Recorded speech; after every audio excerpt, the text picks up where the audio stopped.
अस्सलाम वालेकुम स्टूडेंट्स, उम्मीद करता हूँ आप लोग खैरियत से होंगे।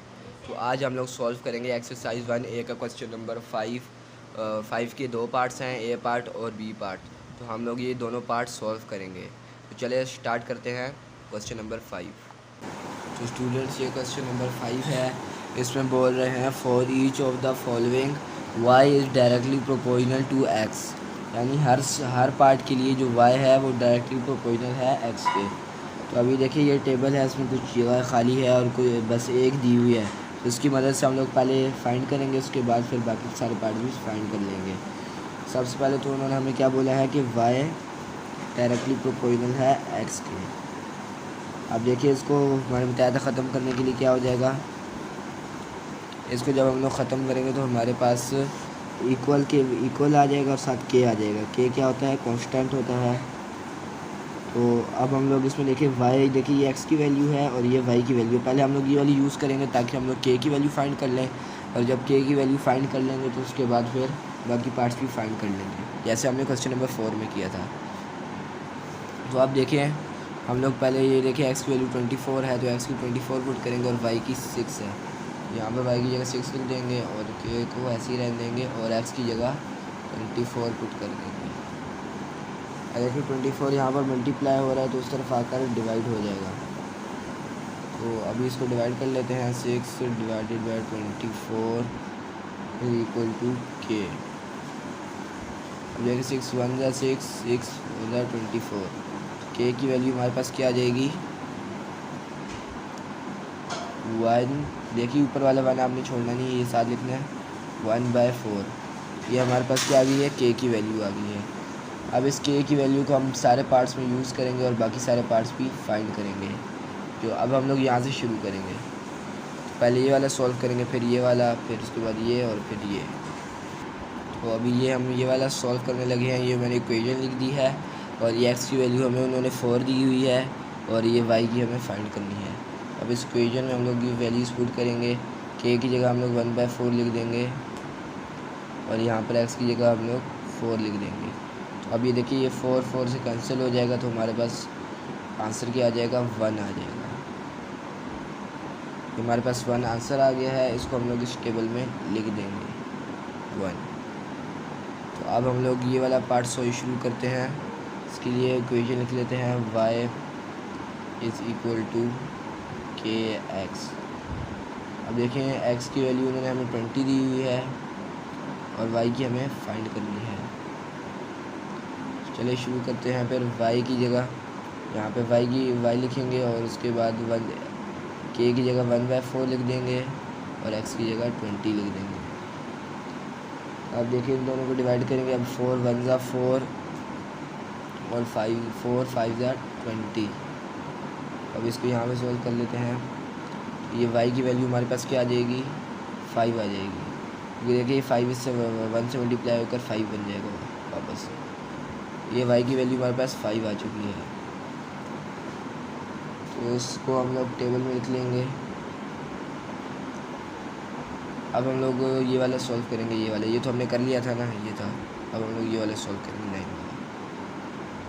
तो अभी पहले इक्वेशन लिख लेते हैं y is equal to k x. अब देखिए उन्होंने हमें y की वैल्यू दी है, x की नहीं दी, तो y की वैल्यू लिख लेंगे। y इज़ इक्वल टू 9 और x की वैल्यू हमें फाइंड करनी है। अब यहाँ पे इक्वेशन पुट करेंगे वैल्यूज़, तो y की जगह हम लोग 9 लिख देंगे और k की जगह 1/4 लिख देंगे और x को ऐसे ही रहने देंगे। अब देखिए हम लोग यहाँ पे 4 डिवाइड हो रहा है ना, तो इस तरफ जाकर क्या हो जाएगा? मल्टीप्लाई हो जाएगा। ये 9 multiply by 4 is equal to x हो जाएगा। ये x1 से मल्टीप्लाई होकर x हो जाएगा। तो अब 9 को 4 से मल्टीप्लाई करेंगे तो हमारे पास 36 आ जाएगा। तो x की वैल्यू हमारे पास क्या आ गई? 36 आ गई। ये हमारा ये वाला भी सॉल्व हो चुका है। इसकी यहाँ में हम लोग 36 पुट लिख देंगे टेबल में। अब लास्ट सॉल्व करेंगे, जो लास्ट दिया हुआ है। तो अब हम लोग इक्वेशन लिख लेंगे। पहले y is equal to k x. अब देखिए y की वैल्यू उन्होंने हमें दी हुई है 11 और x की वैल्यू हमने फाइंड करनी है। तो इस इक्वेशन में y की वैल्यू पुट करेंगे 11 और k की जगह 1/4 और x की वैल्यू हमने फाइंड करनी है। अब पहले की तरह 4 देखिए यहाँ पर डिवाइड हो रहा है तो उस तरफ जाकर मल्टीप्लाई हो जाएगा 11 के साथ। ये देखिए यहाँ पर 4 मल्टीप्लाई हो जाएगा और ये x1 के साथ मल्टीप्लाई होकर x ही आ जाएगा।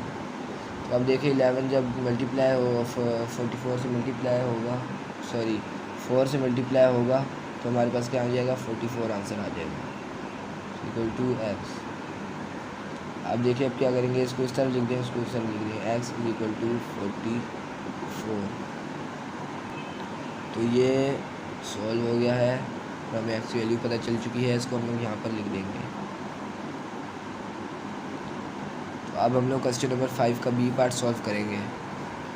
तो स्टूडेंट्स ये क्वेश्चन नंबर 5 का बी पार्ट है, इसमें हमें ये टेबल दिया हुआ है और हमने इस टेबल को सॉल्व करना है, इसमें सारी वैल्यूज़ लिखनी है जिस तरह हमने पहले किया था।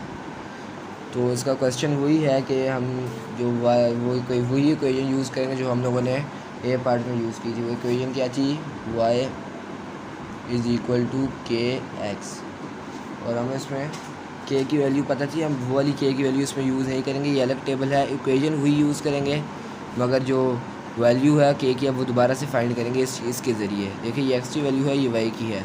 पहले हम लोग ये देखिए पूरी दी हुई है ना, x की भी पता है y की भी पता है। पहले x और y की वैल्यू के ज़रिए हम लोग k की वैल्यू फाइंड करेंगे, उसके बाद फिर बाकी पार्ट सॉल्व करेंगे। पहले हम लोग इन दोनों को पुट करके सॉल्व करेंगे, x की जगह 3 लिखेंगे और y की जगह 3.6 लिखेंगे। तो ये देखिए ये y है, इसकी जगह हम लोग पहले हम लोग लिख लेते हैं कि x की वैल्यू हमारे पास क्या है 3 है और y की 3.6 है। अब इसमें पुट कर लेते हैं, y की जगह हम लोग 3.6 लिख लेंगे, k को ऐसे ही रहने देंगे और x की जगह हम लोग 3 लिख लेंगे। तो अब ये देखिए ये दो मल्टीप्लाई हो रहा है 3k के साथ, अब उस तरफ आके क्या हो जाएगा डिवाइड हो जाएगा। ये 3.6 divided by 3 equal to k आ जाएगा हमारे पास। तो अब देखिए इसको डिवाइड कर लेंगे ना, तो डिवाइड करने के बाद हमारे पास आंसर आ जाएगा k का 1.2। ये हमारे पास क्या आ चुका है, k की वैल्यू आ चुकी है। अब इस k की वैल्यू को यूज़ करके हम लोग बाकी पार्ट सॉल्व करेंगे। जैसे ये वाला पार्ट सबसे पहले सॉल्व करेंगे। तो अब देखिए इसमें हमें x की वैल्यू क्या दी हुई है, इक्वेशन पहले सबसे पहले आपने इक्वेशन लिखनी है, इक्वेशन बहुत इंपॉर्टेंट है। अगर इक्वेशन आपने नहीं लिखी तो आपके नंबर कट सकते हैं पेपर में। अब हम लोग लिख देंगे x की वैल्यू उन्होंने हमें क्या दी हुई है 2 दी हुई है और y की वैल्यू हमने फाइंड करनी है।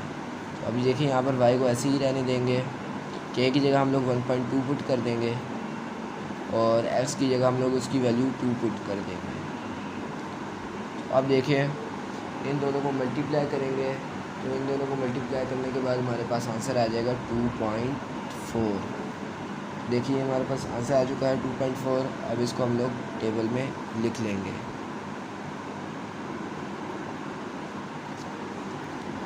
अब देखिए यहीं से अगला पार्ट भी शुरू कर लेते हैं, ये वाला।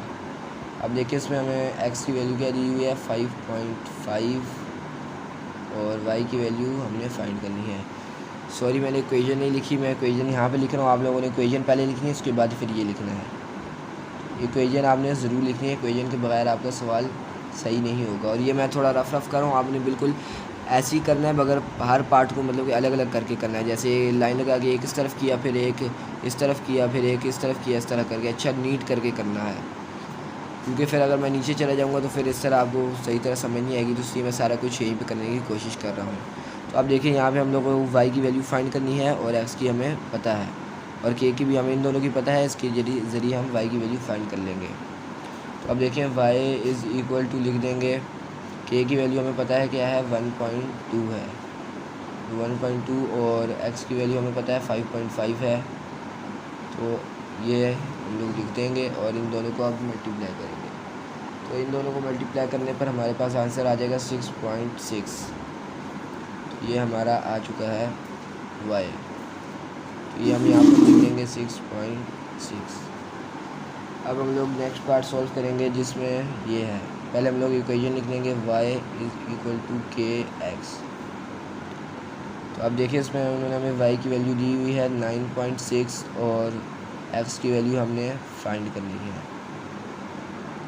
तो अब इस इक्वेशन में पुट करेंगे, y की जगह हम लोग 9.6 लिख देंगे और फिर k की जगह हम लोग 1.2 लिख देंगे, 1.2 लिख देंगे और उसके बाद x की जगह हम लोग x ही लिख देंगे।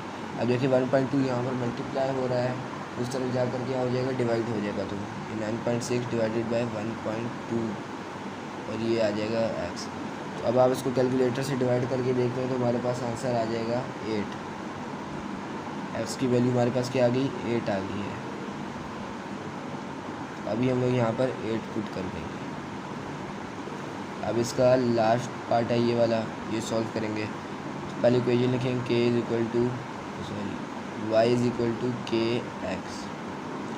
अब देखिए उन्होंने हमें y की वैल्यू दी हुई है 11.4 और x की वैल्यू हमने फाइंड करनी है। इस इक्वेशन में पुट करेंगे 11.4 इज इक्वल टू 1.2 x। अब देखिए ये 1.2 यहाँ पर मल्टीप्लाई हो रहा है, अब ये इक्वल टू तरफ जाकर क्या हो जाएगा, डिवाइड हो जाएगा। तो हम लोग इसको डिवाइड कर लेते हैं। 11.4 divided by 1.2 is equal to x। अब देखिए इन दोनों को डिवाइड कर लेंगे। डिवाइड करने पर हमारे पास, आप लोग कैलकुलेटर से डिवाइड कर लें तो हमारे पास आंसर आ जाएगा 9.5। तो ये x की वैल्यू हमारे पास क्या आ गई, 9.5। तो ये हमारा लास्ट पार्ट भी सॉल्व हो गया है। तो आज की वीडियो में हमने क्वेश्चन नंबर 4 और क्वेश्चन नंबर 5 सॉल्व किया है। अगर आप लोगों को वीडियो पसंद आए तो वीडियो को लाइक कीजिएगा और चैनल को सब्सक्राइब कीजिएगा। थैंक यू, अल्लाह हाफिज़।